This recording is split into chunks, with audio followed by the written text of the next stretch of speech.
Hey, welcome World Entertainment, and Netflix has dropped the official trailer for Guillermo del Toro's Frankenstein.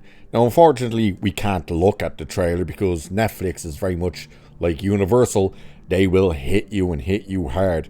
There might be a few pieces of it here and there in here, just very short pieces to try and avoid getting hit. But either way, this movie, it looks great, to be honest with you. I didn't actually know all that much about his version of this movie. I knew it was coming. I knew Oscar Isaac was in it. Other than that, I really knew nothing. Now seeing it though, my God, this looks fantastic. It really does. The visuals, the cast, everything. It just looks brilliant.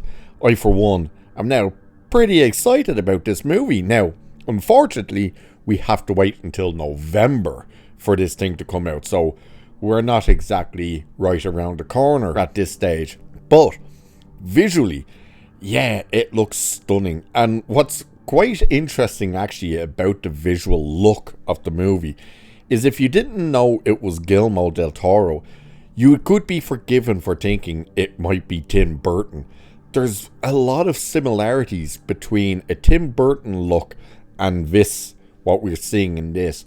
More so with Sleepy Hollow, Tim Burton's Sleepy Hollow, to this. But there are some stunning visuals in here. And the one thing I really like about this trailer is they are not giving away the monster. Yes, there's a couple of glimpses of him, but he's usually covered in a hood and stuff. We're not fully seeing him, and I like that. You don't need to show the monster. That's the one thing I've always been fascinated about Frankenstein as well, is when you look at all the original horror movies, you see Wolfman, it was obviously about the Wolfman. You know, Dracula, obviously about Dracula. Thing from the Black Lagoon, clearly it was about the thing from the Black Lagoon. Frankenstein, and people would go, the monster, Frankenstein, you'd go, no, the doctor is Frankenstein, the monster is the monster. It was always interesting that Frankenstein is the name, but it's not the name of the monster, it's the name of the doctor. It's Dr. Victor Frankenstein. I've always found that interesting, and there are so many people that still think the monster is called Frankenstein. Either way, the trailer, yeah, it doesn't give a lot away, which I also appreciate. And I'm not just talking about the monster itself, I'm talking about in general. There does seem to be quite some trippy things in here, so I'm curious as to whether or not it's like visions or nightmares or something, like when we see this person with like the red mask on, the red armor, and just surrounded by fire. It's like, what the hell is that vision or dream, or what is that? Like, it's so interesting. It really kind of drags you in a lot more.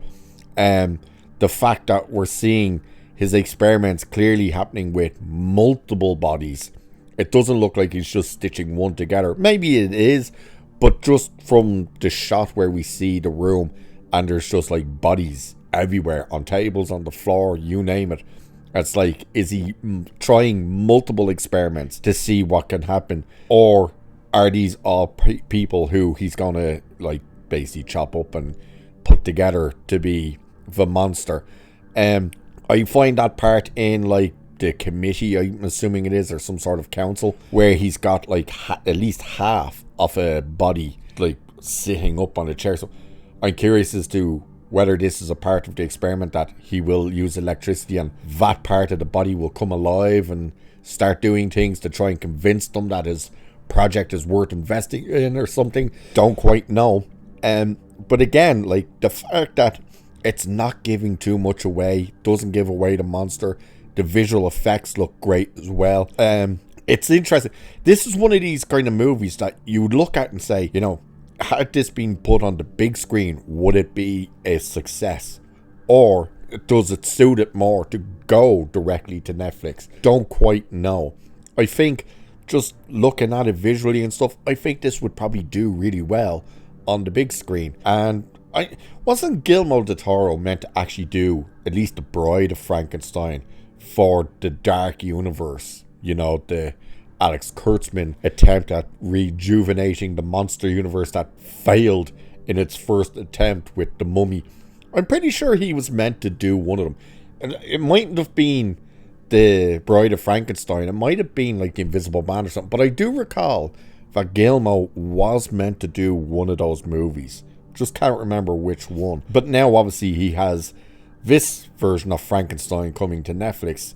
And what's interesting as well is we do have another Frankenstein movie coming out. The one with Christian Bale, who I think is it Bryce Dallas Howard who's directing that one, where the first image came out of Christian Bale with the tattoos and stuff. And yeah, it was like, what the hell is this?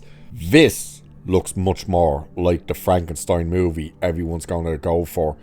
This seems like the one that's going to do justice to the original story, especially seeing as it's set in that time period as well, which I think works fantastic for these type of stories. Yeah, you can do modern takes on Frankenstein, but I think it works so much better when you put it in the original kind of timeline, which is way back when, you know. Again, like, you can't talk enough about the visuals and just the color contrast and stuff, like him out in the snow looking up and clearly seeing the monster there. Don't know whether that's the end of the movie, the beginning, where that is.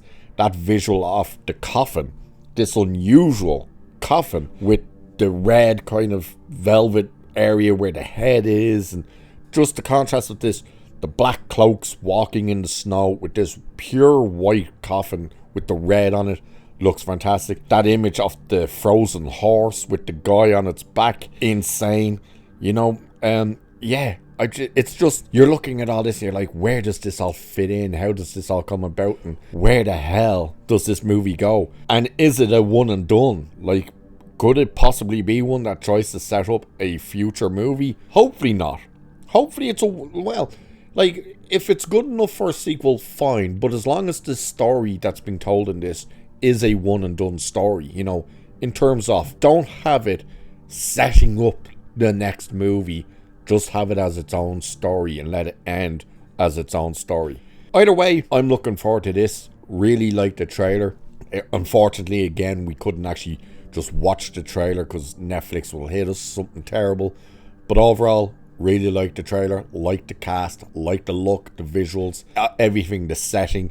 It's working for me. Again, unfortunately, we do have to wait until bloody November, but at least we have something to look forward to. So, with that, let me know in the comments what you think of this trailer, if you've seen the trailer.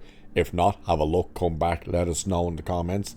Are you looking forward to it? Does it interest you? Are you looking more forward to this one with Christian Bale? Let us know.